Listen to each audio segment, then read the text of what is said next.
magacayga waa Cali Cabdulla Soomane ee ku dhaqan wadanka Koonfur Afrika gaar ahaan magaalada Johannesburg walaal aragtidayda hadii aan ka dhibto shirka u socdo golaha wada tashiga qaran ee ra'iisul wasaaraha uu hormuudka ka yahay iyo madaxda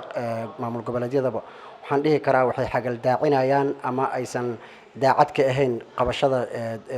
doorasho loo dhan yahay oo si hufan ku dhacdo xilli wanaagsan ku dhacdo sidaan wada ogsoonahay dalka waxa ka jirto doorasho dib dhacday waqtigeeda muddo hal sano dhaaftay marka taasi waxay ila tahay waxay u horseedi kartaa dalka qalalaasa siyaasadeed iyo burbur marka waxaan dhihi lahaa baaqiga aan ku aadan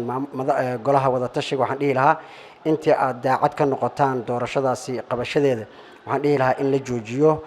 barnaamijkan siyaasadeed ee hadda socday in amniga qaranka ra'iisul wasaaraha lagu wareejiyo waa un waqti lumis wax kale oo soo kordhin kara ma lahan marka waxaan qabaa ra'iisul wasaaraha doorkiisa siyaasadeed iyo midka amniga hore loogu wareejiyay waa inuu qaataa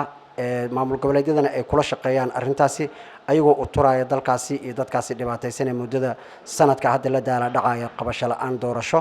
sidaan wada ogsoonahay dalka muddada 2000 ilaa hadeer waxa socota doorasho qor isku dhiib ah oo qofkii xilkaas ku guuleystana loo mahadnaqa loo hambalyeeyo qofkii laga guuleystana oo asagana sidoo kale si daacad ah ula shaqeeyo ninkii guuleystay marka taasi waxay ahayd dalkaas horumarkiisii iyo hore u socodkiisii ayay taabagelinaysay marka waxaad u aragtaa hadda in dalkii mugdi uu ka jiro 2 sano hadda waxaan maray hal sano waxa dhacday 2 mar isku day inuu farmaajo 2 sano uu ku darsado waxa ka dhacay buuqa ka dhashay taasina waxay keentay in gacan ka hadal uu yimaado sidoo kale maan dhawaato wuxuu sameeyay barnaamij weerar ah oo ra'iisul wasaaraha markuu xilkan ka qaado uu yiri ana soconayna haddana aan ku salaysneen mid dastuurka dalka uu ka baalmarsan taasina waxay keentay haddana mar labaad in haddana ciidamadii ay qoryo isu qaataan marka waxaan dhihi lahaa oo aragtidayda aan ku soo koobi lahaa waxay tahay farmaajo waa inuu gees ugu laaxadaa siyaasadda oo ra'iisul wasaaraha shalay ugu dambeeyay uu ku wareejiyay midowga madasha